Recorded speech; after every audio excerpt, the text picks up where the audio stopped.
Hey friends, welcome to the Swing My Heart podcast with your host, Kristen, Nicole, and Hannah. Come join our porch swing conversations. filled with lots of faith, hope, and heart. Hey Postables, we are back with another episode, and today we will be recapping the first 2 episodes of the series, Time to Start Livin' and To Whom It May Concern. Now, before we start, we have a very special guest on the podcast, Chad. So, Chad, would you like to share a little bit about how you found SSD? Well, before I do that, I brought you The Last Rose of Summer. Oh, But I don't know how to give it to you because it won't fit through the camera. oh goodness. I could mail it to you, but I'm afraid it might wind up at the DLO. Oh goodness. All right, back to your question. What was the question? How did I find SSD? Yes. When did I start watching? Yes. I started watching when the show premiered back in 2013, I think it was, right? Yes. So when the first pilot, I heard that Hallmark was starting this new series, so I watched the pilot movie. And I thought, oh, hey, this movie's really good. And I love the Rita and Norman characters. And that's what really drew me to the show, was Rita and Norman. Because Norman was so much like me. I just saw myself in him. That's awesome. It's really awesome that you've been watching since the beginning. So you're what's the word? You're an OG Postable. OG. And I liked it when it was a weekly series because you could watch it every week. Every week, yeah. You got to visit the DLO and the characters every week. But then when they switched it to the movies, it's like you had to wait like 6 months before you could see the next movie, or 4 or 5 months. Yeah. You had to keep waiting, although the movies were longer and more in depth than the stories, But do you have a favorite episode or movie? Ooh. You could pick your top 3, or like the series and the movies. Favorite episode would probably be the one that Carol Burnett was on from the TV series. Was that that would be episode 10, A Hope in a Future. Hope in a Future. Yeah. I think that's maybe just because she's so funny in that. I just love her. Yeah, she's awesome. Yeah, I love that. It's hard to choose. Yeah. Because the second episode that we're going to recap is also a really good one. Yes. And the one where they're locked in the bank vault, that's a really good one. That's one of my favorites too. But I got to go with Carol Burnett though. Yes. You have a favorite movie? That's rough. I know it's hard to pick because they're all amazing. I'd say probably Higher Ground it's tough. Either From Paris with Love or Higher Ground. That's a tough decision. Those are both great choices. Because I love From Paris with Love because that was when the first time that Rita told Norman that she loved him. Yep.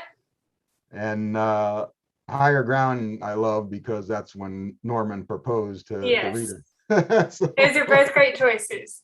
I know. Plus, I also love his second proposal in Home Again. When he proposes with the ring. That's also really that was cute too. Yeah. You want to get into the recap? Sure. All right.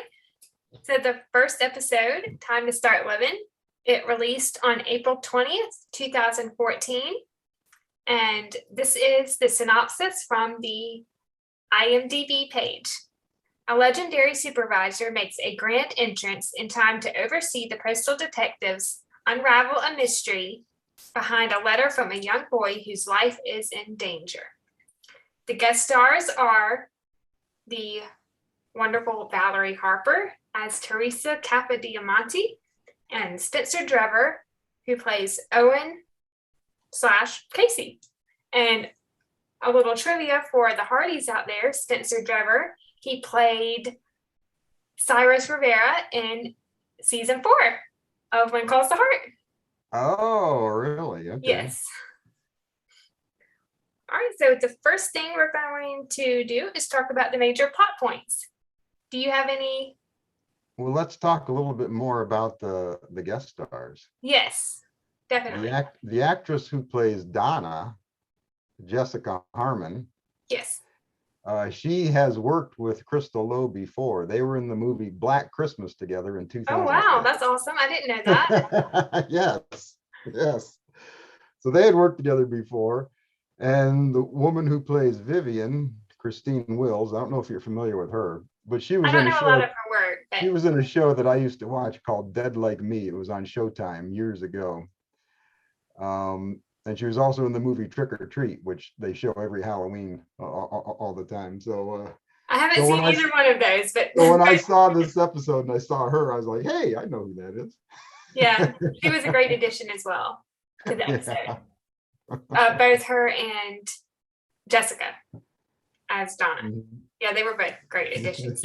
Even though Donna played the antagonist, the bad guy. Yeah. All right. So, did you have any thoughts you wanted to share about any of the major storylines or plot points?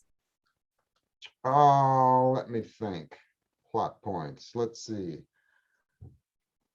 I think you covered it. We've got a boy.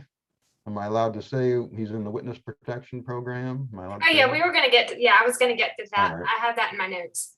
When he writes a letter to his grandmother. Yep, I could just read off some of the plot points. Yeah. Go ahead. You probably All have right. the same ones that I do.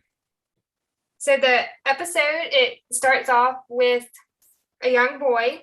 He's climbing out of his bedroom window, and he is going to ride his bike, and he's mailing a letter. We don't know who the letter is addressed to, and who he's sending it to, but we see him put the letter in the mailbox, and then he rides back home.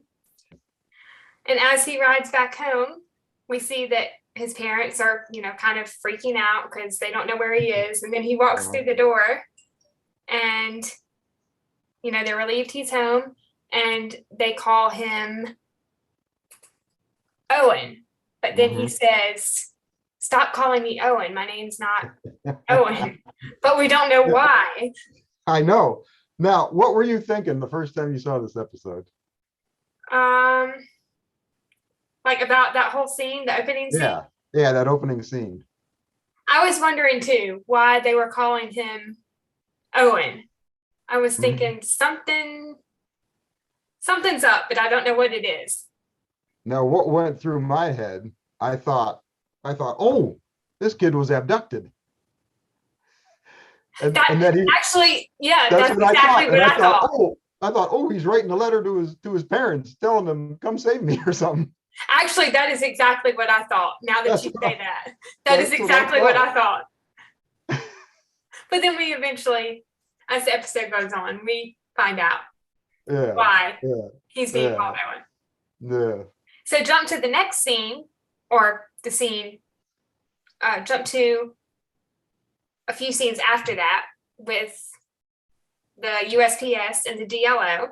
We find out that there is a new supervisor, Teresa Cavaliamati. Yeah. And she is a 6-time Dark of Night honoree, which is awesome. We don't know. Now, this is the first that we were introduced to the Dark of Night award, right? I believe so, yes. They didn't mention that in the pilot movie, right? Yes. Yeah. And I loved Rita's line quoting, I guess, the Dark of Night motto: nor rain, nor snow, or no, nor rain, nor sleet, nor dark of night, I think was the line. Which was awesome. And we also learn Norman's full name. Norman Xavier Dorman. And we find out that he's a junior. Junior, what? Yeah, he said his name was Norman Xavier Dorman Jr. Oh yeah, that's right. I'm like, Junior, there's another one? And then we get to the letter. The Postables, they open the letter, and it's addressed to Grandma. No first name, no surname. And it is addressed to a place that Owen called Lend Him Her Manners. But then after a little bit more thought, and Rita's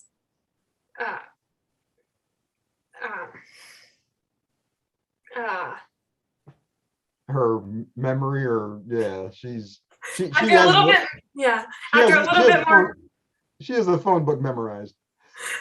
After a little bit more thought, we find out that Lend Him Her Manners is really Linderman Manor, retirement. Right. The young boy, we come to find out, is between 9 and 10 years old.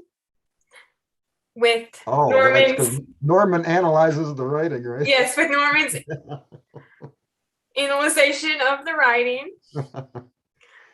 And on the back of the envelope,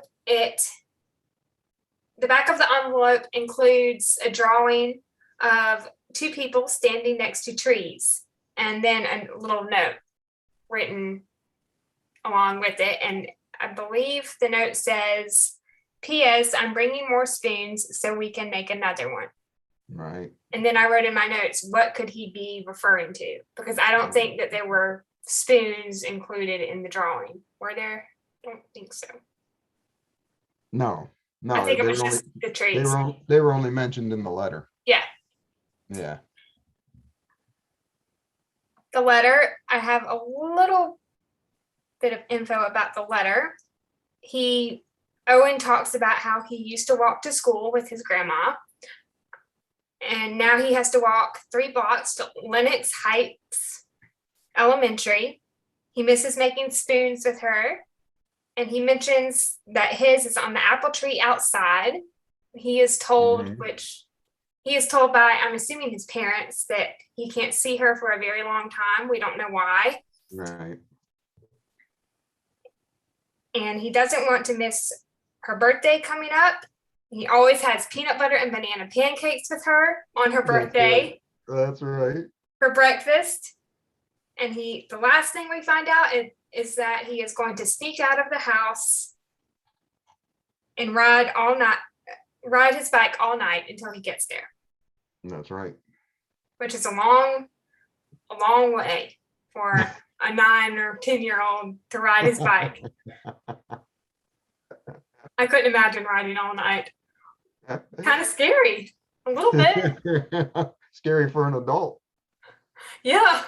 We also find out about the letter that the postmark, it is addressed to Fort Collins, where Norman's cousin is a real estate tycoon and he owes him $38, as he stated.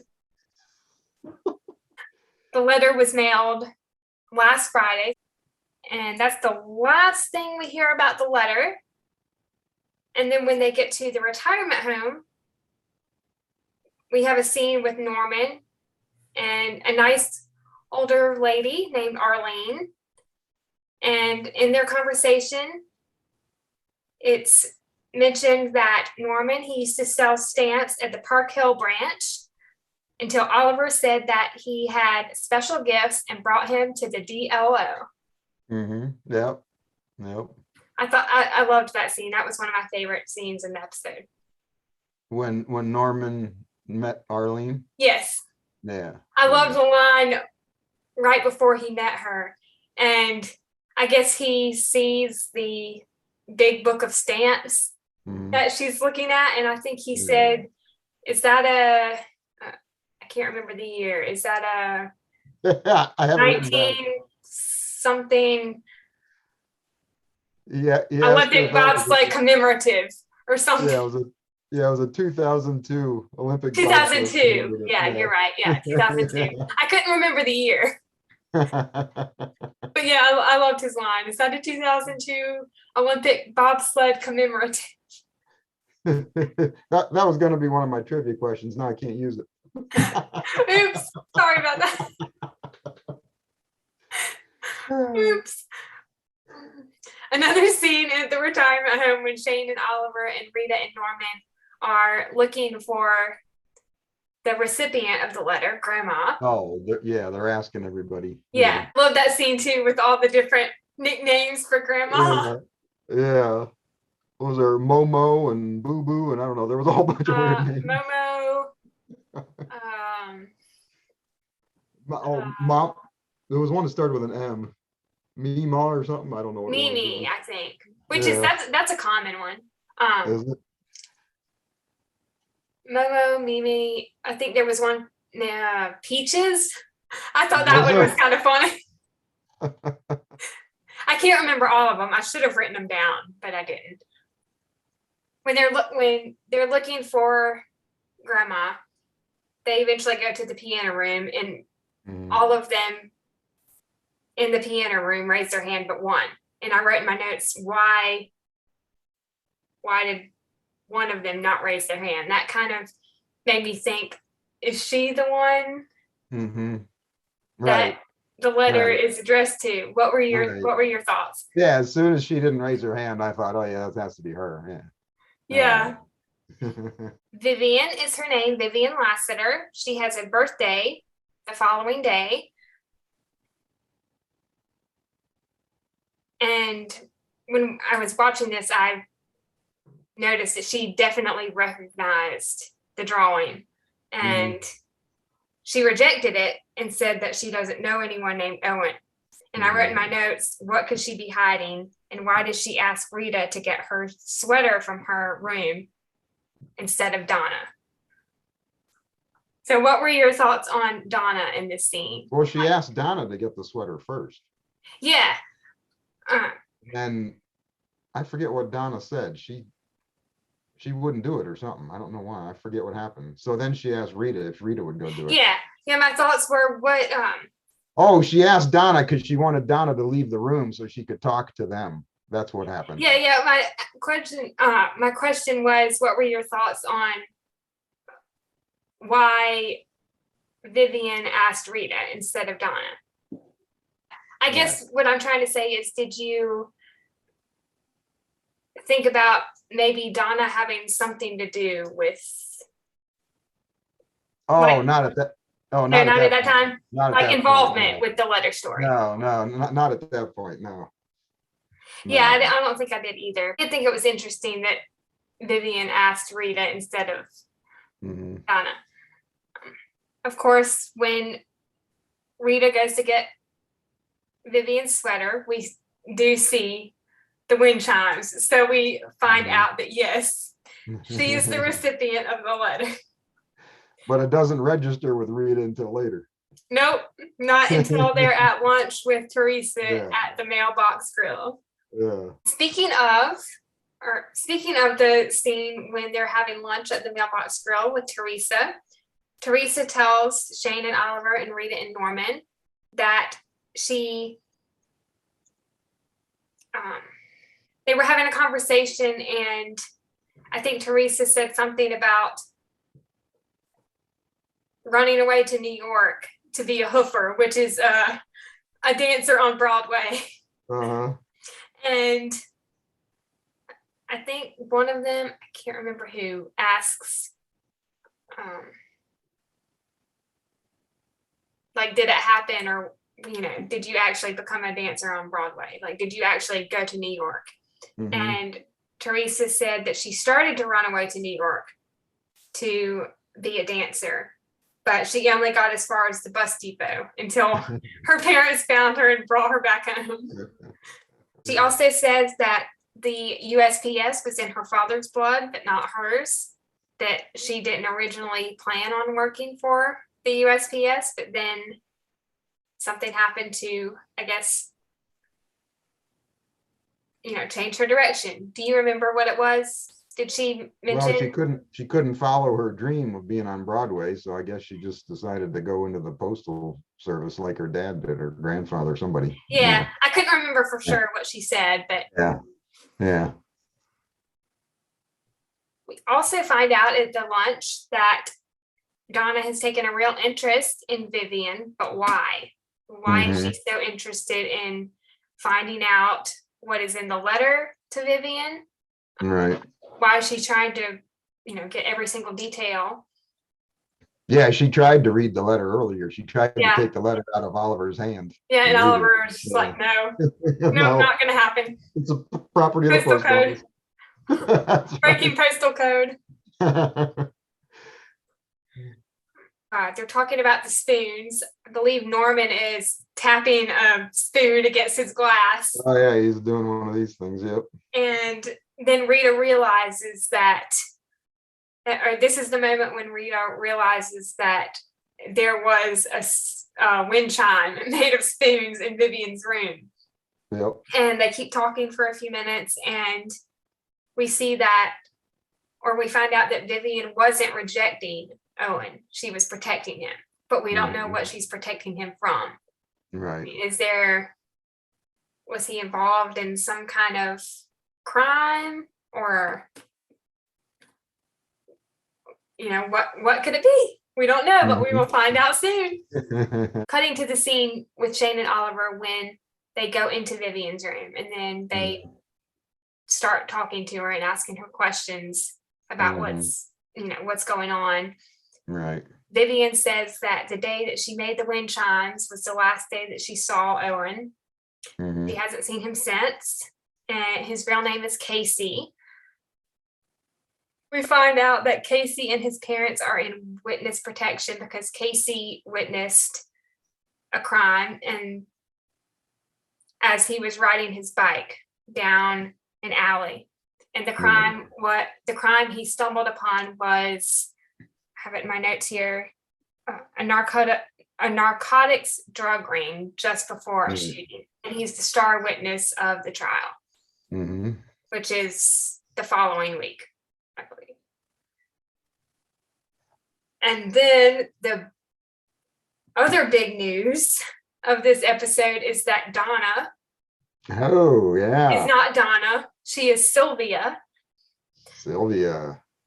She has blonde hair, and she is suspected of drug trafficking. Yes, Shane discovers that. Naughty. Shane discovers that on her computer. What were your thoughts on that? Did you expect that? Did you expect that Donna would be? No, that one took me by surprise. A little bit. It took me by surprise too. I was thinking, really, Donna?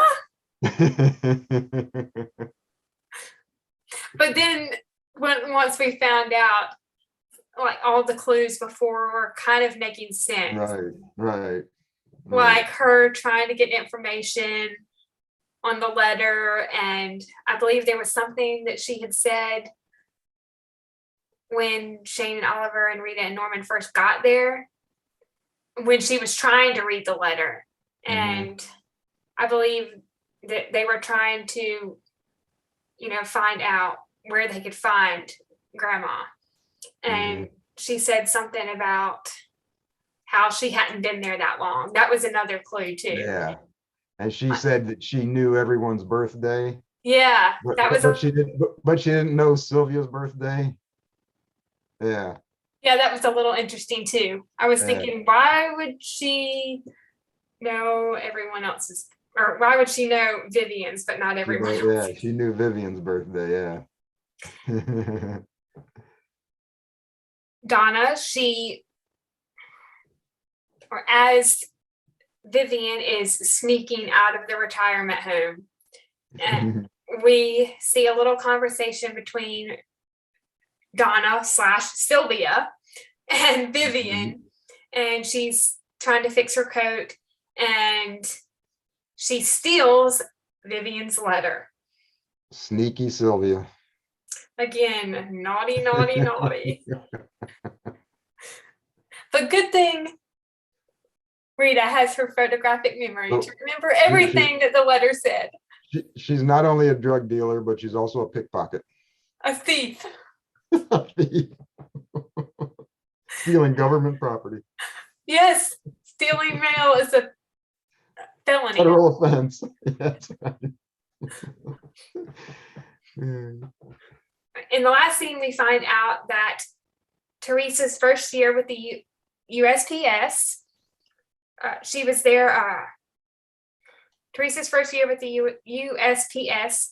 She was there when Oliver's grandfather, Chester Stanley O'Toole, won his Dark of Night award. And Chester won his Dark of Night award for staying up all night on Christmas Eve to take care of newborn geese instead of going home to his family. Yes. And the newborn geese, they had just hatched. So somebody, I guess, had mailed a box of goose eggs to somebody else, but then they ended up hatching, and Chester took care of them on Christmas Eve.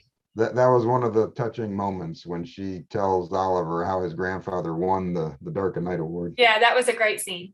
Yeah. Do we want to get into some of our favorite moments?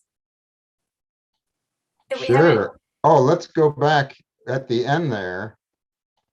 Oh, you didn't mention the talent show, right? Oh no, sorry, I didn't mention that. I was going to get to it in my favorite moments, but we can talk a little bit about it. Okay. Well, we'll get to it later. Do you want me to go first, or do you want to go first? Yeah, you can go first. I'll chime in. My first favorite moment I have on the list is Teresa's introduction to the DLO. I thought that was a great scene. I loved how when she came in, Oliver was just kind of, talking nonchalantly, not knowing that she was actually behind. I think Norman made some kind of, face trying to signal Oliver that she was right behind him. And then I think Oliver said, "She's right behind me, isn't she?" And then Shane couldn't pronounce her name. Kapuki, I think it's what Yeah. Oh my goodness. This is in the same scene, but I loved Teresa's line in that scene when she's first being introduced, and she says, I think Oliver was talking about how a small miracle brought Shane to the DLO. And then Teresa says, "There are no small miracles, Oliver. They only seem small because we stand so far away from them." Oh, yeah. Another favorite moment of mine, or favorite line from that scene, is Shane's compliment about Oliver. And I believe this was as they were about to open the letter. And Shane says, "Mr. O'Toole has perhaps the finest male recovery instincts of anyone I've ever worked with." Now, also in that scene, one of my favorite moments was we learn the first time we're introduced to Norman's field kit. Yes. He pulls out that suitcase. Yes. And he tells, does he tell Teresa this is my field kit, or? No, he tells, he was talking to Shane and Rita. I do have a little bit of that dialogue written down. Oh yeah, that was, yeah. I know what you're going to talk about.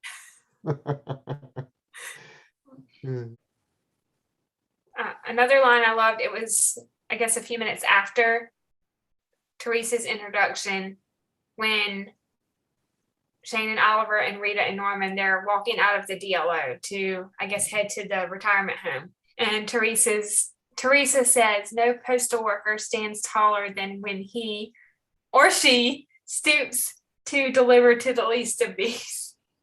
Oh, yeah. I thought that was a great line too. Oh, yeah. Of course, I already mentioned it, but Norman and Arlene looking at the book of stamps, that was another favorite scene of mine. Oh, yeah. Another line, to line, "Own self be true," which Teresa said this, but I believe it's a quote by Shakespeare. Yeah, it is. Shakespeare, yes. Yeah, I think so, yeah. One of the best parts of the episode was Oliver's speech to Vivian when he and Shane are in her room talking to her. Oh, yeah. She says that Vivian is talking about how she wanted to go with Casey and his parents, but she didn't want to be a burden. Mm-hmm. And she, she just gets really emotional, and she also mentions that, Casey is her best friend and he is hers, or I guess I said that right. They're best friends. Yeah. And Oliver's speech, I have most of it written down. Mrs. Lassiter, I know how he feels. If I could get on a bicycle and ride to my grandfather tonight, I would, but I can't. You are a strong and brave woman who loves her family so much she was willing to sacrifice the rest of her days with them in order to keep them safe. Maybe Casey didn't write that in so many words, but the words he did write of spoons and apple trees and peanut butter pancakes, those words might as well be a sonnet from Shakespeare, because they say the very same things, that you are known and loved and missed. Mm-hmm. What were your thoughts on that? That was one of my, I wrote that down as a favorite scene. Yeah. That speech got me a little emotional. I mean, I was even crying. Oh yeah. That was the emotional part of the whole episode, right? Yeah. There. Yeah. It was a very touching scene. Mm-hmm. Very touching. The next scene I have on my list is Arlene offering her stamp collection to Norman as they're about to leave. But Norman, he won't accept it. Right. And then she says, come back soon. Soon. Yeah. And then I think she says very soon, maybe. Yeah. I wonder if she knew if something was up. Yeah, I wonder if I thought the same thing. I wonder if she knew that she was about to pass away. Mm-hmm. And that's why she said that. Yeah. Which is sad to think about. But of course, I got to mention one of my favorite Shane and Oliver moments from early on in the season. Oliver helping Shane out of the window. I had that written down. I knew you liked that one. I said, oh, Nicole's gonna like that scene. I'm writing that one down. Who doesn't like that scene? He says Miss McInerney, and he reaches out and takes her hand. Yeah, he says, please allow me, Miss McInerney. Yes. Such a cute scene, such a cute moment. And she smiled. She looked at the hand and smiled. Yes. Yeah. The beginning of the looks between Shane and Oliver. Uh-huh. One of the last scenes, I loved when Oliver caught Sylvia, like red-handed. Oh, and she was trying to run away. And she dropped the basket she was carrying. Yep, she dropped the basket as she was running back down the stairs. I had the line from Oliver that he tells Sylvia. He says, as he's standing on the top of the steps at the front door, he says, now I'm just looking at this thinking, well, the gun is slightly closer to you. On the other hand, you're in heels. So I wouldn't risk it. I wouldn't risk it. If I were you, since we're expecting company, and then here come the police cars. Red-handed. See, if she would have worn flat, she would have gotten away. Nope. And then Oliver's line, of course, that we mentioned earlier about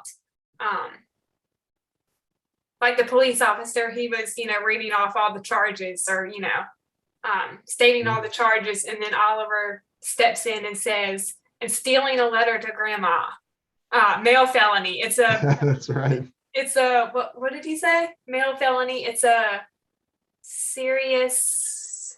Didn't he say it's a federal offense or something like that? Federal offense or something. I can't remember the exact wording, but that was kind of funny. I mean, the stealing a letter was not funny, but the way he said that. No. Now, when they were in the car and they were coming up with this plan. Yeah, I had that written down in funny They moments. said something like, they mentioned Wade. Wade, yeah. Norman was on the phone with Wade. I have some of that. They were saying, well, what? Yeah, when Vivian said, "Oh, Donna stole my letter," and they said, "Oh, what can we do now?" And then they said, and then Shane said something about, "What about your cousin Wade?" And Yeah. then I was like, what are they talking about? I didn't get it until the end. I realized, oh, I see now what they're talking about. Yeah. Yeah, I have some of that written down in my notes on their Yeah. funny moments. I loved Vivian and Casey's reunion. That was a really sweet moment. And then the banter and the looks between Shane and Oliver as like as Vivian and Casey are reuniting. And they're talking about, I think they're bantering back and forth with the Shakespeare quotes. I think Oliver was quoting Shakespeare.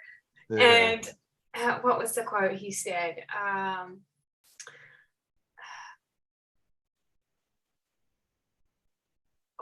can't remember if this is a Shakespeare quote. I think it is. Oliver said, "All's well that ends well," and then Shane said, "No, no, no, you do not get to quote Shakespeare tonight. Yeah. Shakespeare never had to thwart a drug cartel or something." Yeah. And then I think Oliver quotes Shakespeare again with, what was that quote? Some are born great, some achieve greatness, and some have greatness thrust upon. We already mentioned this one, but Oliver and Teresa's conversation in the second to last scene when they're at Casey and his parents' home, and she's telling him about his grandfather. That was another favorite moment. So Last award, yeah. Yeah. The last two on my list for favorite moments are Teresa participating in the show at the retirement home, and Oliver comforting Norman after he finds out that Arlene passed away. Yeah, that was sad. Now, you mentioned the talent show. Yes. Did you recognize the two twins that came up on stage and danced with Teresa? Yes, I did. The first time I watched the episode, I didn't recognize them, but then I guess anytime after that I watched it, I did recognize them, but I don't remember what they've been in, like off the top of my head. Oh, they were the two twins that were in Christmas and Evergreen. Yes, that's right. Yes. They were in all those Evergreen movies. Yes, Evergreen. I couldn't put my finger on it, but yes. Yeah. We can get to our the funniest moments if you want to. Let's see. Let me see if I had any more. Oh, my favorite moment was when Donna got handcuffed and thrown in the cop car. Yep. Yep. Let's see. You mentioned that one. Yeah, the scene when Norman. Oh, let's see. Yeah, you mentioned that one. Wait a minute. Oh,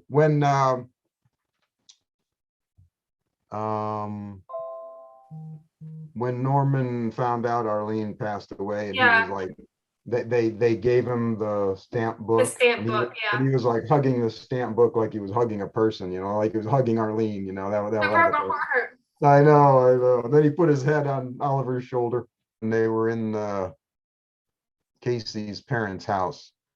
Vivian says, "Well, now I can't be in the show. What are we gonna do?" And they all turn and they all look at Teresa. I love that too. Yeah. They knew exactly who could replace Vivian. She looked at him, got a big smile on her face. Yeah. Yeah, Valerie played that part so well. Yeah. It's a shame she's not alive anymore. I know. All right, now we can get into the funny scenes. We can get into the funny scenes because this one had a lot of funny scenes. Mostly they involve Norman. Yeah. I thought the first scene in the USPS was kind of funny with Shane and Oliver talking, and she was asking him questions, and she was asking him what he did over the weekend, and he wouldn't tell her. And then her quote was, "So last week when you told me your wife left you last year and is now somewhere at large in Paris, that was somehow different." Like he would say. Yeah, he tells her that intimate story, but doesn't tell her what he did over the weekend.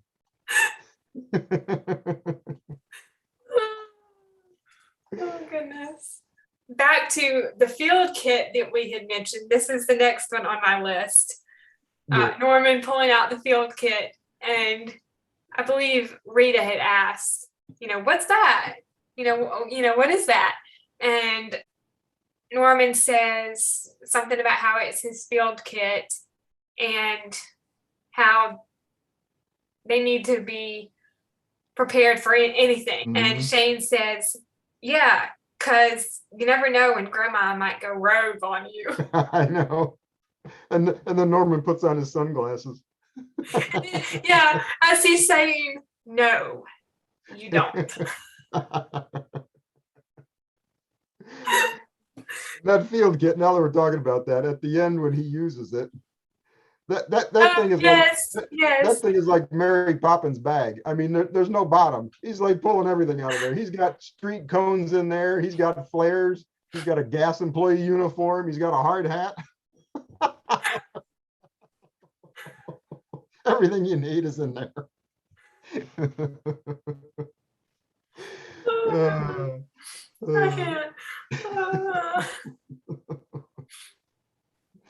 Jeff nails those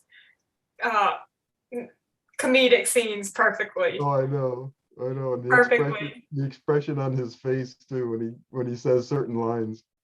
Yeah, like the scene after, like when we first find out about the field kit, he's like, "No, you don't." As he puts on this. I thought another funny scene was Shirley lifting or stealing Shane's tablet when she was looking for the prime numbers or something. Yes. Yeah, I have it written down. Yeah, the tablet. And then when Vivian is talking to Donna, you can see Shirley. I think this was when, I don't know if this was when she was helping with her jacket or what, but you could see Shirley in the background stealing a picture off the wall. I had that one written down, yeah. But yeah, back to the scene about the tablet. I have it written down. Shane and Rita walk up to Shirley, and Shane says, "I think you may have mistaken my tablet there for your own." Yeah. And Shirley says, "I was just checking it for transmissions of prime numbers from the Vega solar system." Yeah. And then Shane says, "Well, that's very kind of you. Good news. I did that this morning, and all the numbers were random." And I love Oliver's face in the background. He's just like, just like face palm. Like the definition of the face palm emoji. Oh my goodness. Shane, Oliver, Rita, and Norman finding Teresa dancing in the DLO. That was I had that written down. I love how Norman says, "I told you we should have gone to lunch." I know. He looks around like, what is going on here? And before that, Shane said something like, "I wonder if your grandfather taught her that." Possible. Rita running into Donna. That was a funny moment. Trying to stall her. This was when they went back to the retirement home for the second time. Yeah, she was trying to stall her. Yeah, Rita's trying to stall her. And she's asking, I think Donna asked, who she was looking for, because Rita had said she was looking for a grandma. And then I think Donna said something, and I think Donna asked Rita if she remembered what, the person, like if she remembered what the grandmother looks like. And Rita says she had gray hair, she taught extraterrestrials, and she steals things. And then she She reminds me of my mother. That's right. That's right. Except for the stealing thing. Like jumping ahead to home again. I can kind of see it. Her hippie mother. And I don't mean that in a bad way. I mean, not at all. But I can kind of see it. Like where Rita can, Oh yeah. like how it reminds her of her mother. Mhm. But not in a bad way at all. I just thought it was a funny line. Yeah. Well, I think didn't Rita's mother say she talked to aliens or was abducted by an alien one time or something like that? She might have. I can't remember for sure. Did. I think she did. I can't remember for sure. Oh, yes. The scene when Arlene is giving Norman or trying to give Norman the book of stamps. After Arlene goes back in her room, Shane walks up and, says, it's time to go. It's time to leave. And Norman says, Arlene says, Donna, it's really rude. And she wears the white after Labor Day. Yeah.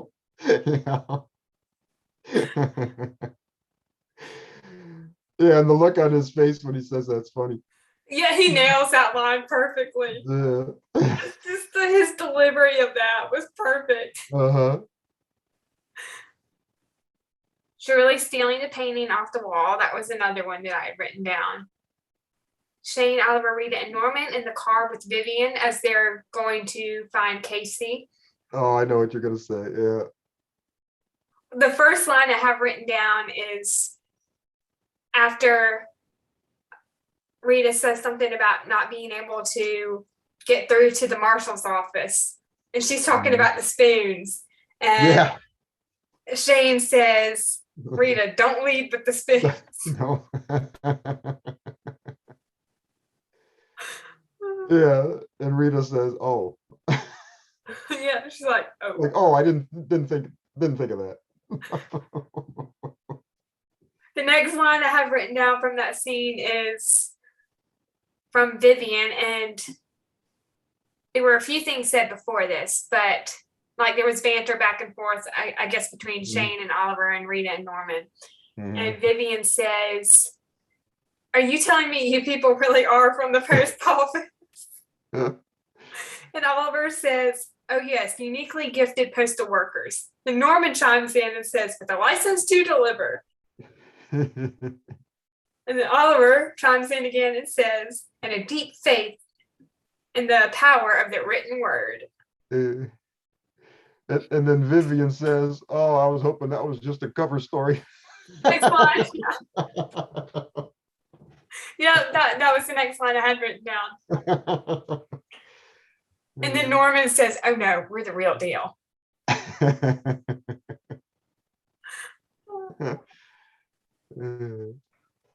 The last thing I have on my list for funny moments is Norman trying to stall Donna so that Shane and Oliver and Rita and Vivian can find Casey. Oh yeah, when he's in the street. Yeah, and Donna pulls up in her car and Norman walks up to the window and he says, sorry, ma'am, we have a flooded gas and water leak with gas and water flooding ahead there. So you're going to have to take a detour. And then she starts to interrupt him and he says, it's for your own safety. And then he sets her up. Yep. That scene was like the comedy in that scene, the way he, after Donna pulls away, after Donna pulls away, the way he's rushing to take all the cones down, like put all the cones away, the traffic cones. He flattens all the cones. But he sets her up by telling her, just drive past that house with the apple tree in the front with the spoons hanging from it. Yep. And then she gets a big smile on her face and says, oh, thank you. Yep. She's like, great, or something like that. I just realized I had one more line on my list, and it's from Oliver, and it's during the show at the retirement home. And Shane had asked him if Teresa had told the story about his grandfather.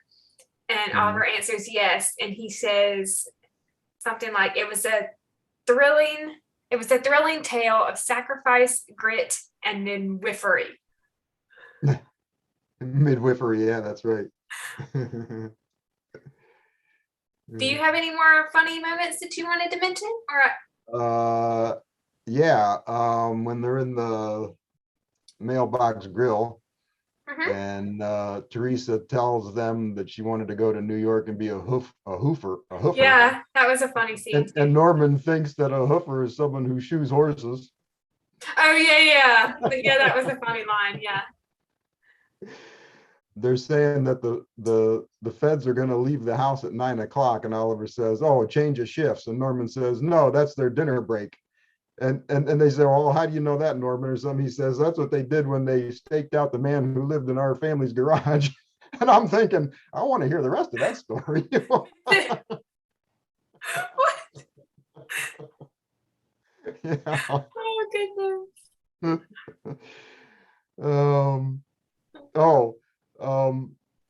And clueless Norman, when Vivian tells him that Donna stole the letter when she insisted on buttoning her coat and wrapping up he says that was nice of her. Norman, And I'm just like, says, that was so nice of her.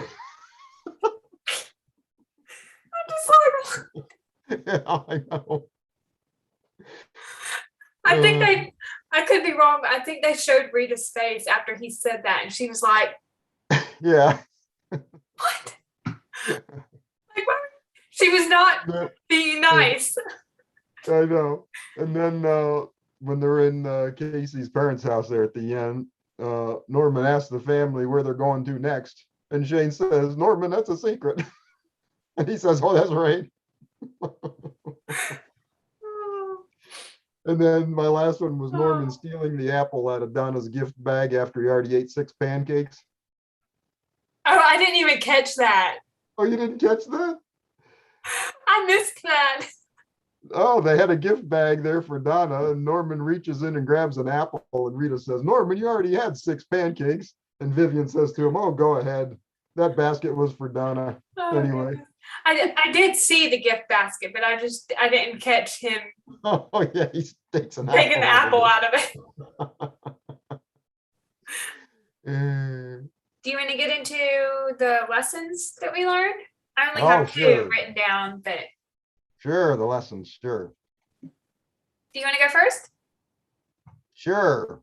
The first one I had written down was, don't put loved ones in a nursing home.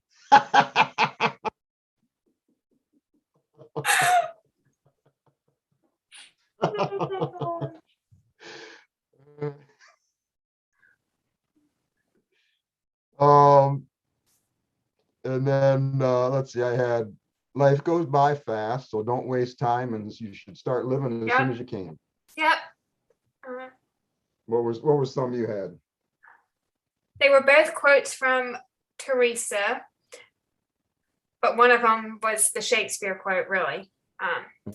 The one at the beginning, when she says, "There are no small miracles, only big miracles. They only seem so small because we stand so far away from them." And then, "To thine own self be true," which I guess that would, just mean, be yourself. Don't try to be anyone else. Just be true to yourself and who you are. Right. And then I also had, based on the Arlene and Norman story, don't delay in seeing loved ones because you never know when they will be gone. That's a great one too. I didn't even write that one down, but that is a great one. Yes. I don't know why I didn't write that one down, but that is a great one. And really, it's so true. I guess we can get into the trivia now, if you want. All right, trivia time. Do you want me to go first? Yeah, go first. Go ahead. All right. My first question is,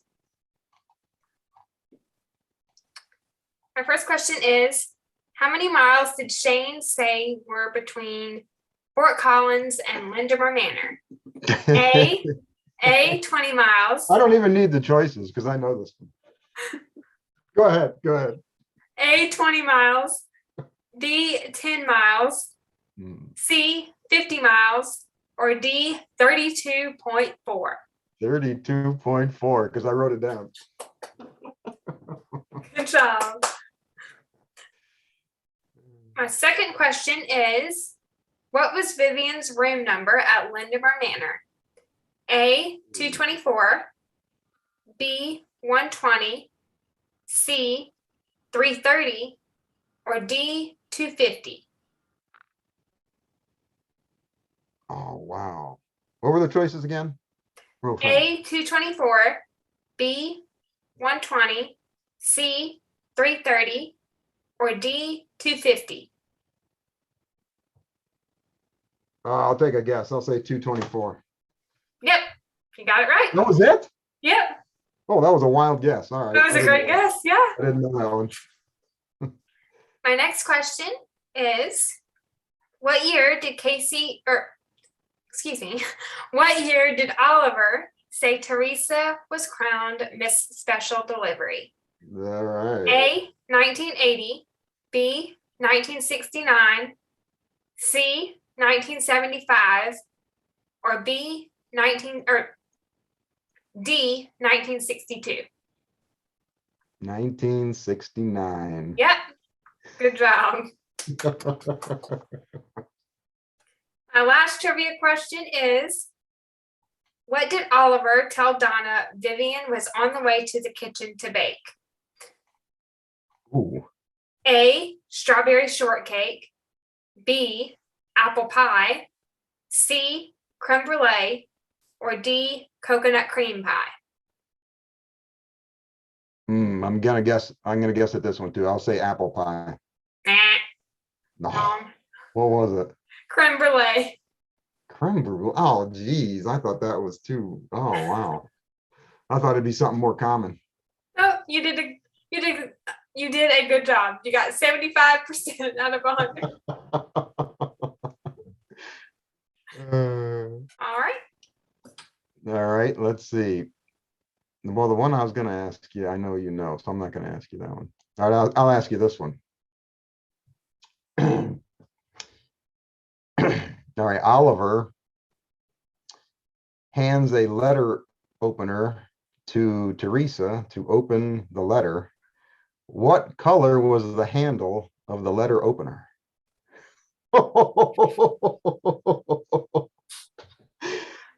Was it black, gold, white, or silver? They show a close-up on his desk of all his letter openers, and his hand hovers over him and he grabs one of them. Black, gold, white, or silver? Was it silver? No. Oh, Good dang guess, it. though, because the majority of them were silver, but there was one that had a white handle, and that was the one that he grabbed. Oh, man. The rest of them were either gold or silver. Oh, bummer. Oh, well. That was a tough Look out for one. it next time. That was a tough one. That was a tough one. Let's see. This one I know you're gonna know. Well, you're gonna know this one. I'm gonna ask it to you anyway. How much money does Wade owe Norman? $36, $38, $35, or $34? 38. 38. I knew you were gonna know. I knew you because you mentioned that during the. I know you mentioned that during when you were summarizing the show. I know. I shouldn't have asked that one. All right, It's I got all another right. one. No, not a big deal. But give me a hard one. All right. Oh, want me to give you a hard one? Yes. All right. When Shane is going around asking all the grandmothers Mm-hmm. if they're called grandma or what name they're called, Yep. the one that says she's called Bubby is painting something. What is she painting? Oh, goodness. Is it a painting of a bird, a cat, a dog, or a flower? What were the choices again? A bird, a cat, a dog, or a flower?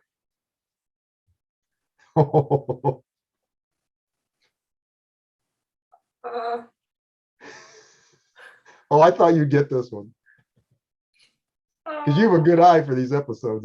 You don't miss a trick.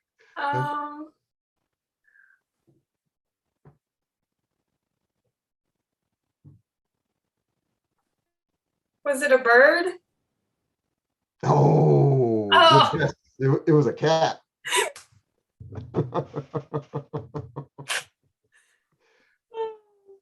All right, let's see. We'll do one more hard one. What? Yeah, all right. Shirley, the kleptomaniac. What year was she left at the altar? Oh gosh.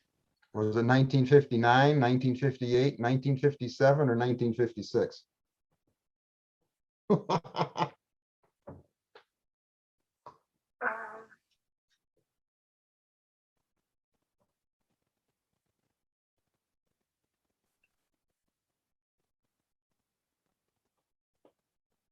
I know the thing that they mentioned. I played it in my head. Do you know what her fiance did for a living? The guy that left her at the altar? I can't remember. I'm so bad at this. Rita said it to somebody.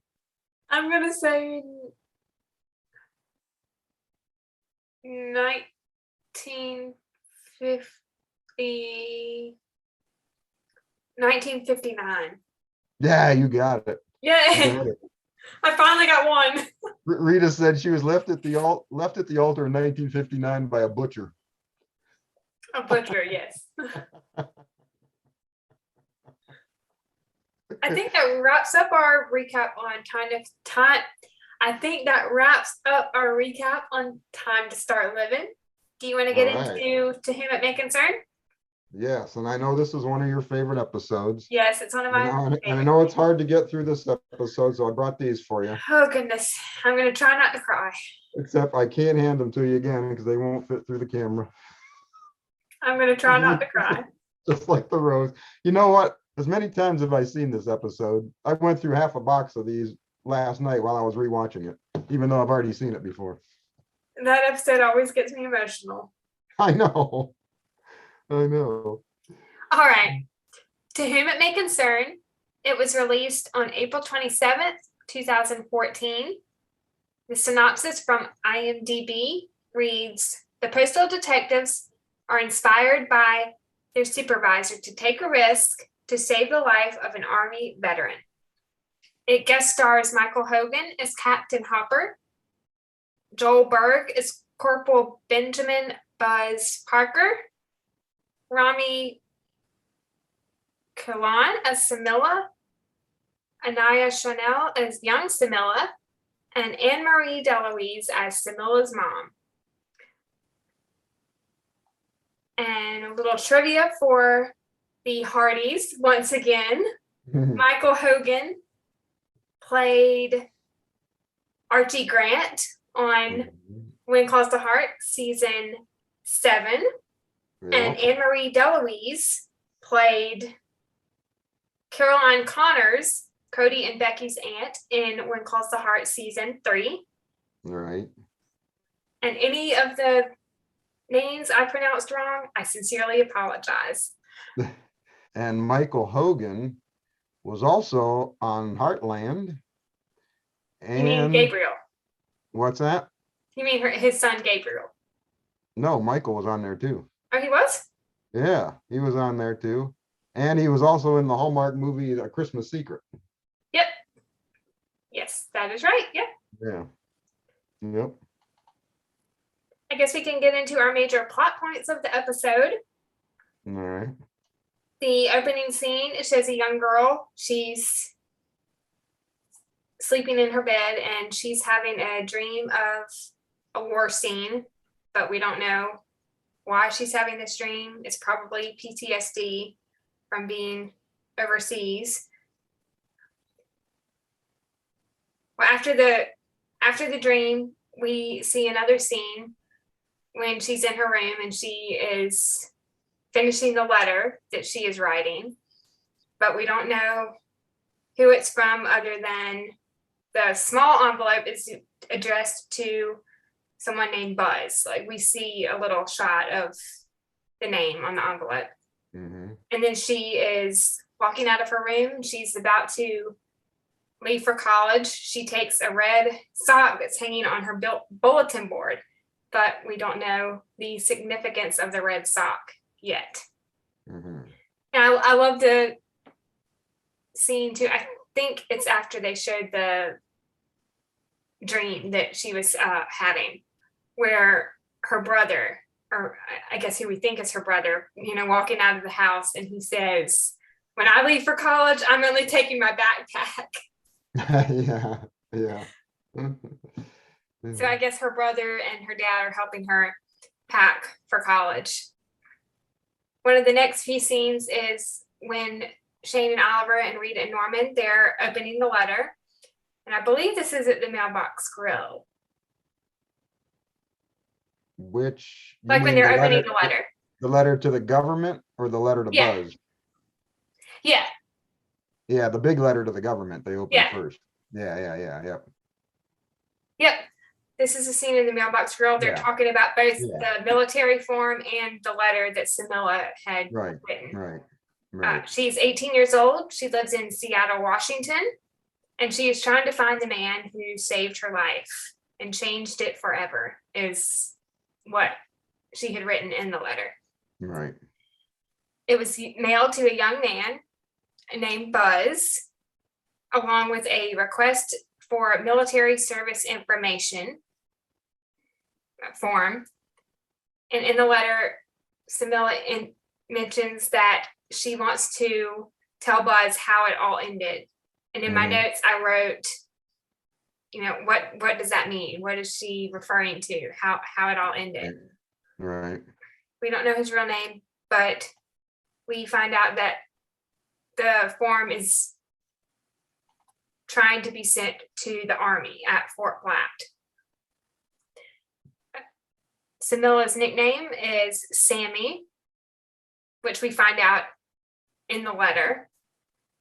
Buzz helped Sammy start a school in her village, and he taught her and the other children how to read with a pillowcase. So he wrote the alphabet on a pillowcase and taught them how to read that way.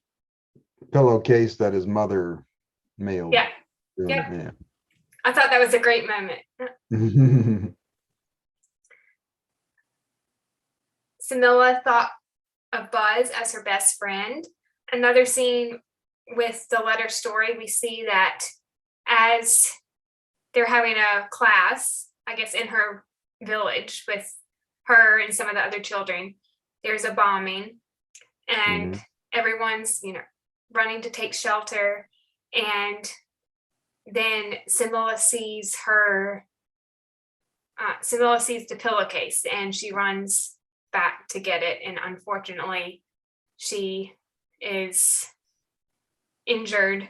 She's kind of, blown away by the bomb, or, flown into the air or something. I don't think they really show it, do they? I guess we just assume that she's just injured. No, they show the pillowcase flying up in the air, and then they show the scarf. They show a red scarf. Yeah, they show red, and they show part of her body like lying on the ground. Yeah. Just yeah.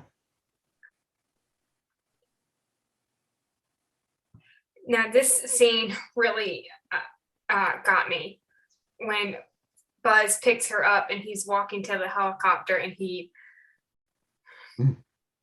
puts her in the helicopter and he stays behind because there was only space for one other person. That right there, that just and what is she wearing across her eyes, covering her eyes? The pillowcase, and it says F is for friend, or F equals friend. Yeah. Yep. Oh, that scene. I'm trying not to cry right now. But that shot of Buzz carrying Cindella is a beautiful shot. Like cinematography is just beautiful in that scene. But yeah, beautiful but heart-wrenching scene. As Shane and Oliver are reading the letter that Samueli had written to Buzz, we find out that Samueli is a senior at Colorado Vista College. Yeah. And she is graduating. She's graduating that weekend from college, which is exciting. We see Shane and Oliver. We eventually see Shane, Oliver, Rita, and Norman. They're going to Colorado Vista College to try to find Cindella. And of course, they do find her, and she has a student job at the library at the school.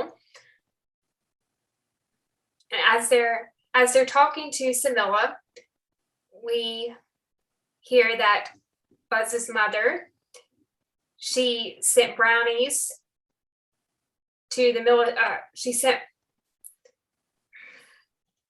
Buzz's mom sent brownies in the mail every month to Buzz and I guess what's the right way? She sent brownies to Buzz and all of his fellow military. The troops. Friends. Yeah, the troops. I could not think of the word. His fellow troops. Comrades, whatever you want to call them. Yes, fellow comrades. Yeah. And the name of her company is Peg's Practically Perfect Brownies. Mm-hmm. She started the brownie company to honor her son who served in Afghanistan. I have in my notes the word honor, and then is Buzz still alive? Because as Shane and Oliver and Rita and Norman are leaving the school, Shane, says, "This is great. We found a way to get in touch with Buzz to give him the letter." But then Oliver, she doesn't say that. She just says, "This is great." And Oliver says something like, "Possibly." And then he mentions the word honor. And then as Oliver's walking away, she says that Peg doesn't mention if he is still alive. Right. So we'll find out soon enough if he is actually alive. Mm-hmm. We finally we see Shane and Oliver and Rita and Norman. They find Buzz's mother and they have a conversation with her. I believe it's at their house, at Buzz's, childhood home where he grew up and where Peg lives. She tells them that his real name is Benjamin, and he went missing in action for almost a year. He was injured in some sort of attack. They don't mention what kind of attack, but he never talked about it to anyone. He was always restless and on the move. He would disappear for days at a time, and he eventually just never came back, or never came back home. The last Peg heard from her son was almost a year before, on her birthday. She asked where she could send him brownies, and he told her not to because he doesn't feel that he deserves them. Then one of the next scenes, we see Shane and Oliver. They're meeting with Captain Hopper again. They're trying to get more information on Buzz. Captain Hopper, he tells them that Buzz served in Nuristan province beginning in 2003. He got into a firefight the following year, which that firefight, it was classified, and the casualties were both military and civilian. He went missing in action for 9 months. He spent several months at a VA hospital in Washington. He received an honorable medical discharge. He received his and the last thing that he tells them is that he received his Purple Heart while convalescing, but left it on his bed when he was discharged. Mm-hmm. Captain Hopper has a friend, Pastor Perry. He's known him since boot camp, and he runs a ministry for veterans at a local church where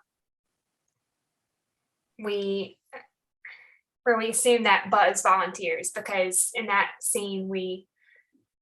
next scene we see Buzz pushing a cart with flowers. So I'm guessing he helps out at the church. Mm-hmm.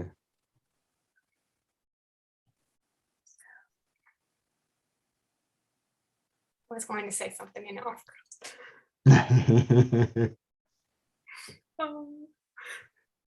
My mind is blanking. Let's see. You were talking about Buzz being in the church and then Yes. finding him. Oh, okay. I know what I was going to say. Okay. The church. Is this the church? Is this the same one that we see in future movies that is supposed to be Oliver's church? Oh. Like the one in Truth Be Told. Oh, I don't know. After the scene in the DLO with Shane and Oliver, when she tells him, you know where you need to go to find that again. Uh-huh. Is that the same church? Because it looks a lot like it. I don't know. Is it? I don't know. It could be. I was just curious because it looks similar. I'd have to watch those episodes side by side and figure out. I don't know. It looks like it could be the same. I mean, it's possible because they film in Vancouver. Yeah, oh yeah. I'm sure they wouldn't. If they already filmed in one church, they'd probably film in the same church. Yeah. I just thought it was cool. Yeah. Thought a cool observation. Mm-hmm. The next major plot, the next thing we find out is at the graduation when Shane is telling Buzz that Cindella is valedictorian, and then we see Cindella's speech, and she mentions in her speech that she is a student teacher at the college. So she teaches younger kids. So from that, I'm assuming that they never mention it, but I would venture to say that her degree was probably something in education. What do you think? Oh yeah, definitely. Yeah, if she was a student teacher then. Yeah. Yep. But they never mention it. I guess it's just a given that if she's a student teacher, then she'll be a teacher when she graduates. Yeah. Mm-hmm. The last thing we find out is about Teresa, and she has quit the post office to go into show business. That's right. She's following her dream. Going to perform maybe on Broadway. We never know. Do you want to get into favorite moments from the episode? Favorite moments. Let's see. Yeah, you mentioned right at the beginning. My first one was Buzz teaching Samueli the alphabet on that on the was it pillowcase? Mm-hmm. Yeah. Yep. That was one. Let's see. Oh, you mentioned that one, putting her on the chopper instead of himself with the friend on her eyes. You mentioned that. That was one of my favorite ones. Let's see, Buzz. Oh yeah, you mentioned this one. When Buzz is reading the letter in the church and Shane tells him that Samueli is going to graduate and she's going to make a difference in the world because of him. I loved what Shane had told him. That was a beautiful moment. Oh yeah. Yeah, and that actor there was bawling his eyes out. He was crying. It got me crying too. I know. All of them were crying. I was crying. I know. Every time. And Oliver then convinces Buzz that he deserves Samuela's gratitude and that he deserves the Purple Heart. Yep. I Nah. I wrote that. I wrote his speech down. Mhm. I could read it if you want me to. Yeah, go ahead. I'm gonna try not to cry. So Shane was, telling him about how it was because of him that it was because Shane was telling Buzz that it was because of him that she is able to, graduate college and, have a future that she's always dreamed of. And then he says something like, because of me.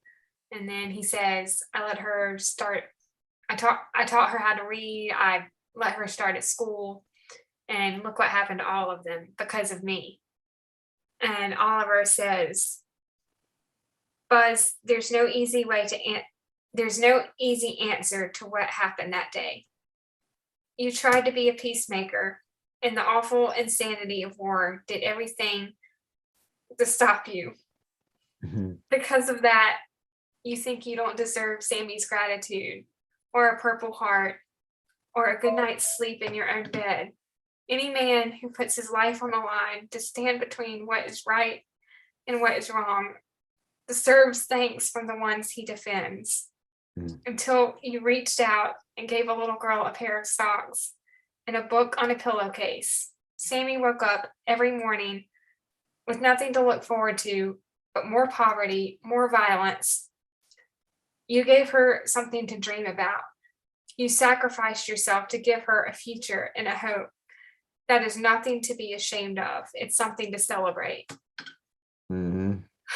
I'm like, And that line, what got me on that line when he says you gave her a future and a hope, I immediately thought, hey, that's the last episode in the series is called Hope and a Future.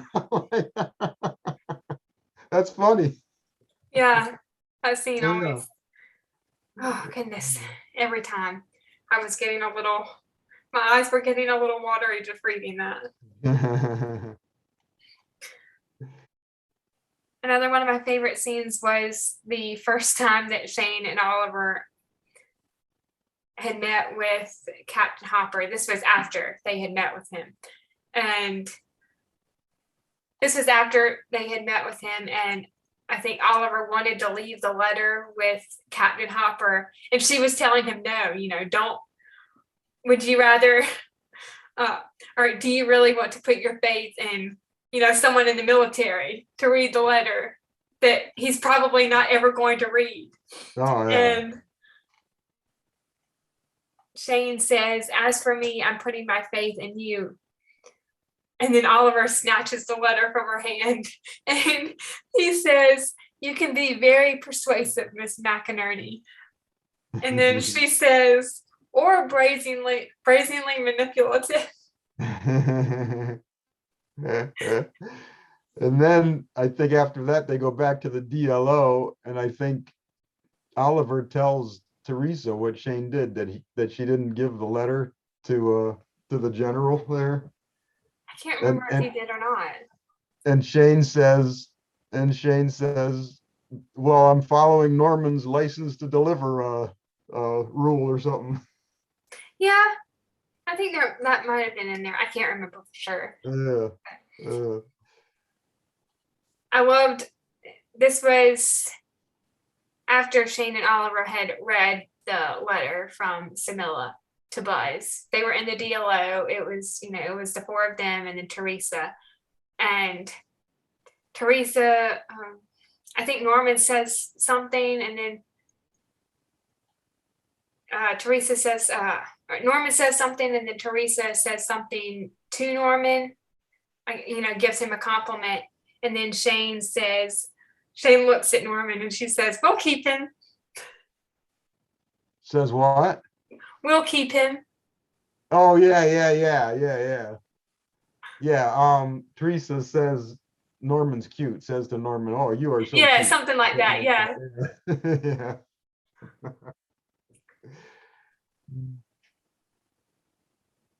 I think that was right after Shane said, I'm following Norman's license to deliver a rule. Yeah, And that might have then been in the Teresa same says, scene. oh, Yeah. you're cute. And then Shane says, yeah, we'll keep him. Yeah. Yeah. I loved the scene when the four of them, they were talking to Samueli at the library. One of the quotes I wrote down was from Oliver, and it was after Samueli had asked them, why are you doing this? Why are you making all this effort for just, for this letter? And Oliver says, in this age of tweets and text and abbreviated thought, I think people take for granted the gift of learning how to read and write, which is true. Yeah. Oh, yeah. Very true. And that reminds me, I think, skipping ahead a little bit, I think that is the exact same line that Becky says right before they earn their Dark of Night award. Oh, really? That's interesting. Yeah. It could be a callback. Like Mm-hmm. when you get to the Dark of Night award, it could be a callback to this episode. A little Easter egg. Yeah. Uh-huh. Yep. The next thing I have on my list for favorite scenes is Cinderella's graduation and her reunion with Buzz. That was a beautiful moment. Yeah. Her speech, and then when she sees Buzz. Yeah. I have the last line from her speech. She says, wherever we go from here, it will be because of the gifts and sacrifice of others. Some we have known all our lives, some we may never see again, but all of them we shall love forever. And then she sees Buzz. And Another also tear-jerking moment. And also when she has all of her students stand up. Yes, that was, that got me a little bit too. Yeah. Yeah. That whole scene was really beautiful. Oh yeah, that whole reunion scene. Yeah. See, the last three I have on my list. The first one is a line from Cindella. The first one is a line from Cindella when they're about to get the photo taken of, like the family photo. And Buzz says that he doesn't want to barge in on, time with the family. She kind of takes him by the hand and, she says, F is for family. Yeah. I loved that. Yep. Yeah, that was a callback from the beginning. It said at the beginning, it was F is for friend. Yeah. They said F is for family, and then she said I don't have any family. So then she said F is for friend. Yeah. Yep. Buzz receiving his Purple Heart. That was a great moment. The last thing I have on my list is the closing scene with Shane and Oliver and Rita and Norman and Teresa when she's in. Oh yeah, I know, that was a great when she's one. In the Glen of the Good Witch. I know. She's saying goodbye to him the same way Dorothy said goodbye to the Tin Man, the Lion, and the Scarecrow. Yeah. I have her dialogue that, or most of the dialogue that she says. They were talking about Oliver's 100% on the evaluation, the perfect score. And Oliver said something like, I wasn't expecting that. I didn't think it was going to happen or something. I can't remember the exact wording, but Teresa says, it was always right there. It was always right there in your power. You just needed to risk it all in order to find it for yourself. And then she addresses Shane and she says, dear Shane, don't forget to get your head out of that computer and dance a little. I know. And Rita, that incredible memory that you have of the past, it's nothing compared to that technicolor future of yours if you will have the courage to step out and embrace it. Be bold and follow your dream. Whatever and whoever, as she looked at Norman. She looks at Norman. And whoever it is. And then Rita says something. I think she says, and Norman, and then Teresa says, and Norman too, as she taps Norman on the head with the wand. Glenda the Good Witch's wand. Yep. And then Teresa goes into saying, and promise me, each of you, this work you're doing, it's important, but it won't always be easy. So please take care of your hearts, because from them flow the well springs of life, and life is so beautiful. Don't waste a moment of it. Mm-hmm. And then we see Teresa leave. Well, first, Teresa whispers in Oliver's ear that she will miss him most of all, just like Dorothy did to the Scarecrow in the Wizard of Oz. Yes. Yeah. That was a sweet moment. And then Teresa leaves. Yeah, that was sad. I wasn't ready to see Teresa leave. They froze her as she was spinning around. They froze the camera, froze the picture. Yeah, I loved how they did that though. That was very clever. Yeah. That was awesome. I guess we can get into our funny moments. There were a few. There weren't very many. Yeah, weren't very many in this one. I have 3 or 4 written down. The first one I have written down is the bear and the DLO. Yeah, this is the first time that we are introduced to the big statue of the bear, right? Yeah. Yep. We don't know the name yet. No. It's just the bear. And Norman says that they decorate him for holidays. I believe so, yes. Yeah, that's what he tells Teresa. Yeah, I believe so, yeah. I love Shane's face when she and Rita walk in and they see the bear. Like, Shane's face is priceless. She's like, what is that? Which they do decorate him in for Christmas. Yes. Yeah. Okay, now probably the funniest scene in this episode is not the whole scene, but like the end of the scene in the mailbox grill. The end of the scene in the mailbox grill when Shane is, well, I guess it's the whole scene. So like the whole scene in the mailbox grill with the experimental salad. Shane's experimental salad. Yeah, she's putting Tabasco sauce on her salad instead of salad dressing. And Oliver's having a fit. Let's see, it was Tabasco and there was something else that she put. Yeah, then she wanted salsa and mustard. She asked the waiter for salsa and mustard. And Oliver's just shaking his head. Yeah, I have some of the lines written down. He told her that's not a salad, that's a science experiment. Yeah, I have that written down. I love this was in the same scene, but Shane was asking Rita, I believe, like if she had any dreams that she wanted to share with all of them. Oh, yeah. She kept going back and forth between, yes, I do, no, yes, I don't know if I want to share it. Yep. But then Norman said, I had a dream once, the kind you actually remember when you wake up. It was about cheese with feet. Cheese with feet. Only Norman. Only Norman. Oh, and speaking of that scene, I had another one written down. The way that Norman passes the salt and pepper to Shane. Yeah, he just like slides it across the table. Yeah, instead of picking up and handed it to her, he just hits it with the back of his hand and slides it across the table.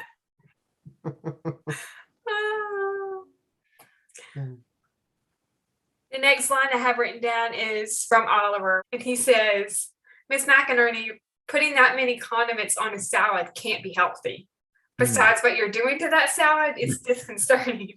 And then Shane, I believe Shane says something, and then Oliver says, you said you wanted a salad, but that's a science experiment. I know.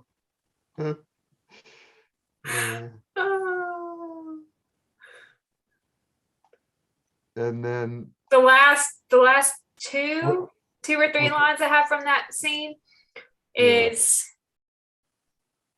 when I think Shane mentioned something about taking the letter back to the DLO or something. I can't remember for sure. And Oliver says, "Not on your tin type, Miss McInerney. And please step away from the salad." And Norman says, "What's a tin type?" And then Rita kind of like leans over and she's like, "I'll tell you later." Oh, goodness. Well, probably the funniest line. Well, keep going. You got another one? I have 3 more funny moments on my list. All right, go ahead. The next one is when the next one is kind of at the beginning of the episode. This was when Shane and Oliver were about to leave to go see Captain Hopper for the first time. So Teresa is giving her evaluation on Teresa's taking notes for Oliver's evaluation, and they're talking about everyone's space in the DLO, but Shane doesn't have a desk. So they bring up the fact that they're creating a floating workspace. I believe Oliver was the one that said that. Mm-hmm. And then there's a few lines after that, and then Shane was talking about how much she's learned from Oliver, or how much he's taught her, but she's not ready to go solo yet. And then she picks up her bag and she was like, "Are you coming, Mr. O'Toole?" as they are about to leave for Port Platte.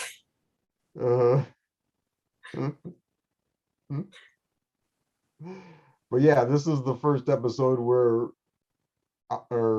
Norman creates a workspace for Shane. This is the first episode that we see the workspace, the desk that he creates.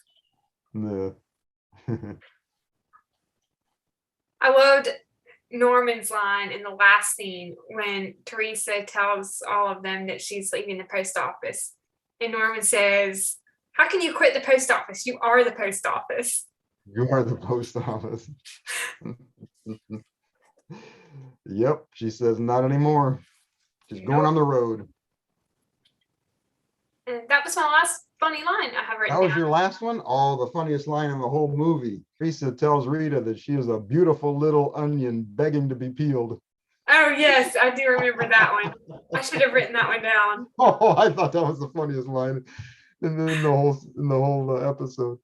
Oh, I should have written that one down because that one was funny too. Rita just looks at her like, "What?" That was funny too, yeah.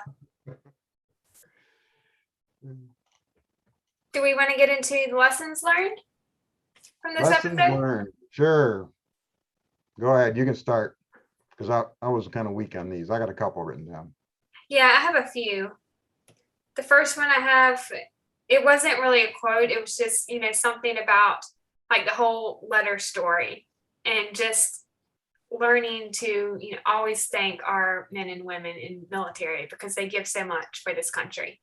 Oh, yeah. That's a good one. They sacrifice a lot, and even their families too. So we should just always be grateful for their service. Mm-hmm. The next one I have on my list it was a quote from Teresa, and she said, "There are no problems, only opportunities in disguise." I believe this is the scene when Shane and Oliver bring Buzz into the DLO. And Shane says something about, this is a problem or something. Or like, we've got a problem. And I guess she was referring to, how much time they have before the graduation. Oh, yeah, because he looks a mess. Yeah. Yeah. The next one I have on my list is imagining, this is from Cindella's speech, and she says, "Imagining what you can become instead of fear of what might happen." So I guess what I took from that is just don't be afraid. Take chances. Take whatever Mhm. chances that you want. Mhm. Like take chances for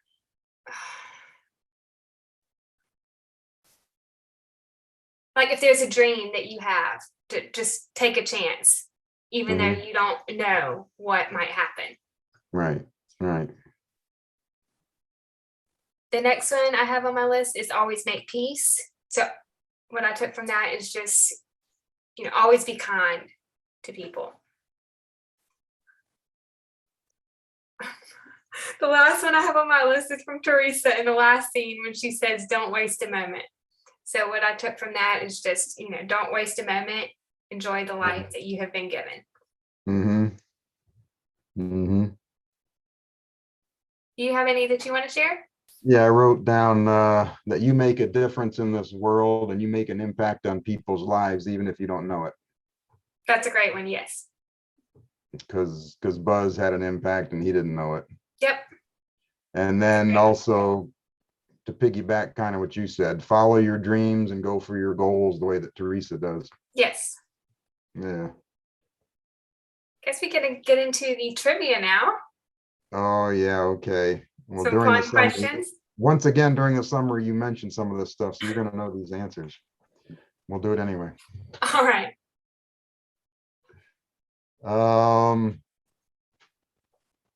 You want to go first? Sure. All right. I only have 4, so I'll just read all 4 of them. My first trivia question is, what was one of the movies Buzz received in the mail from his mom back home? A, National Treasure. B, Transformers. C, Mission Impossible. Or D, Spider-Man. It was Mission Impossible. Now I remember. Yes. Yep. Yep. What time did Shane say is Samuela's graduation? What time did Shane say is Samuela's graduation? Yeah, A, what time? 3 p.m. B, 1 p.m. C, 6 p.m. Or D, 9 a.m. So it was 3 in the afternoon. What was the second one?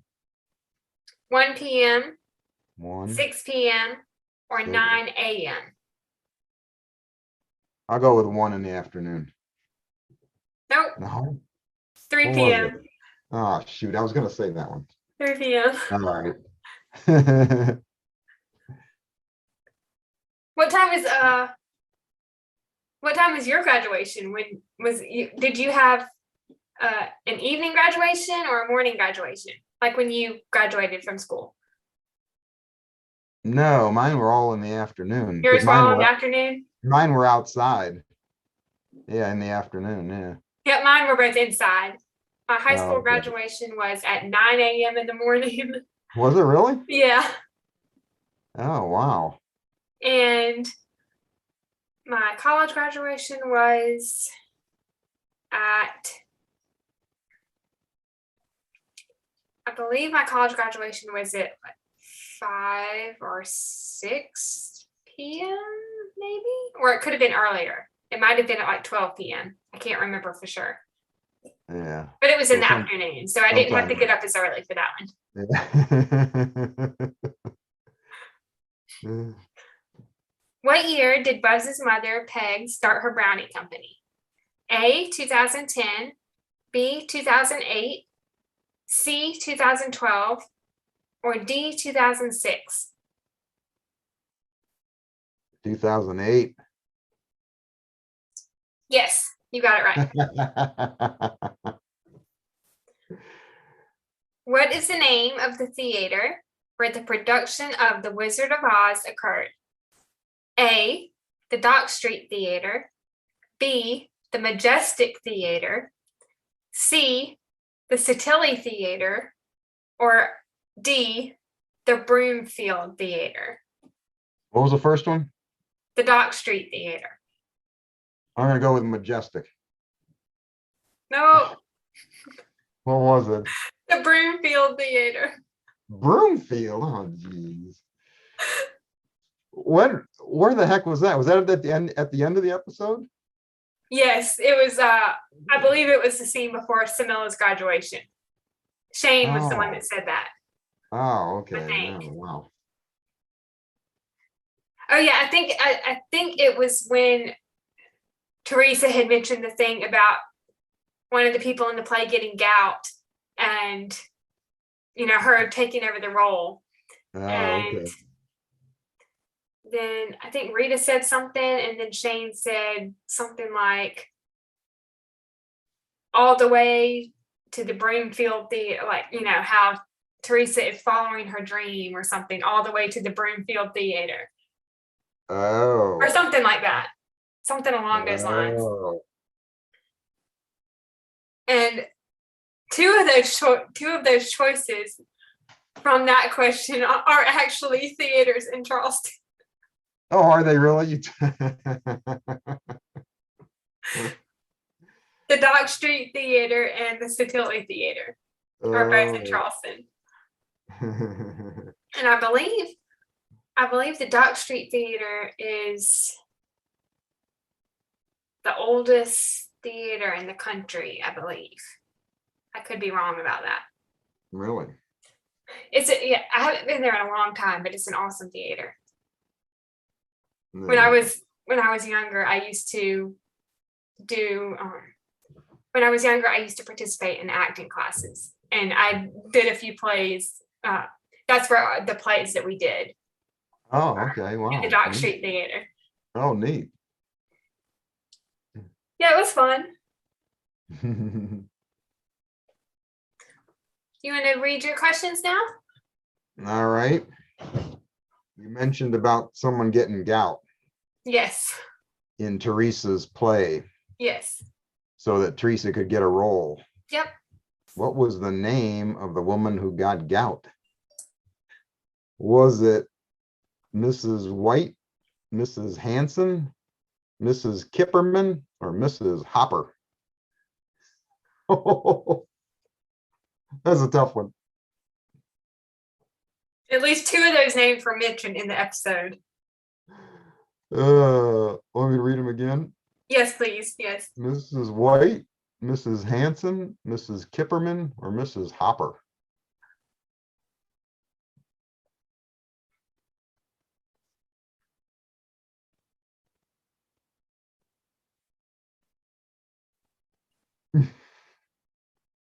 I think it's Mrs. Hanson. Oh, you got it right. Well, I remember Teresa saying something about Mrs. Kipperman has bursitis. So I knew it wasn't that one. So it had to be one of the other three. Yeah, you got that one. Yay. All right. What score on Oliver's performance evaluation still haunts him? Was it a 94, a 93, a 96, or a 95? What were the choices again? 90. 94, 93, 96, or 95?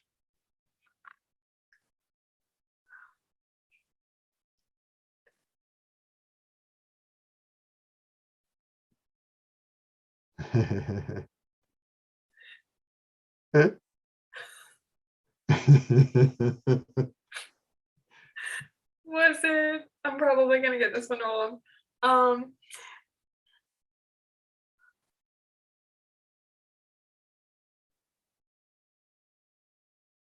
Was it a 90?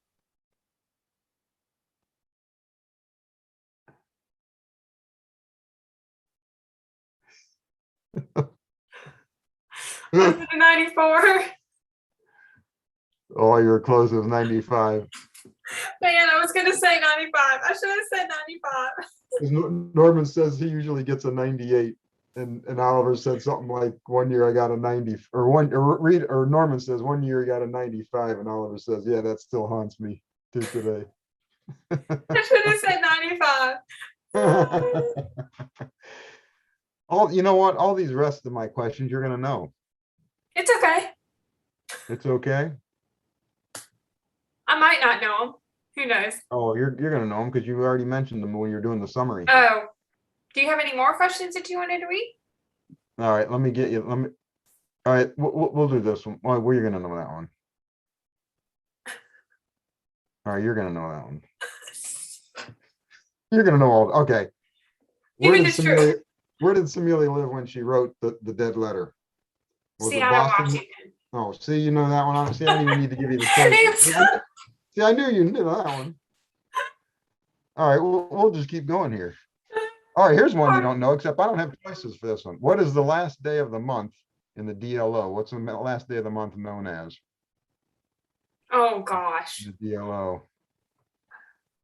Hopelessly ripped and mangled day. Oh, yes, you got it.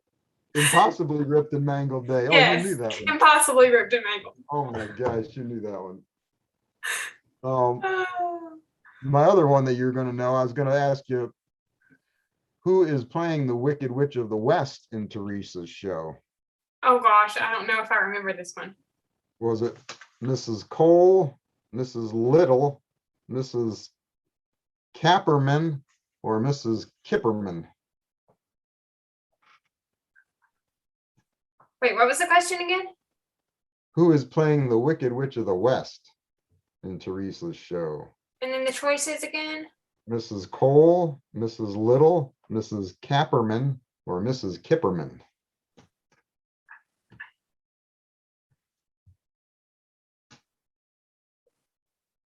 Was it Mrs. You know this one because you said the name earlier. Oh, was it Mrs. Kipperman? Yes. Yeah. She was the one you said that had Bursitis. bursitis. Yeah, that was her. I Yeah. was about to say another one, but Yeah.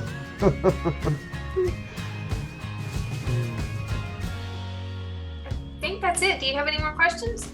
That's it. That's all I have. Okay, Postables, I think we've wrapped up our recap of Time to Start Living and To Whom It May Concern. Thank you so much for listening, and thank you, Chad, for joining. We'll definitely have to have you back on sometime. You're welcome. This was fun. Yes, it was. It was a lot of fun. Well, thank you for listening, Postables. We hope you have a great day or night wherever you are in the world, and we will catch you next time. Bye!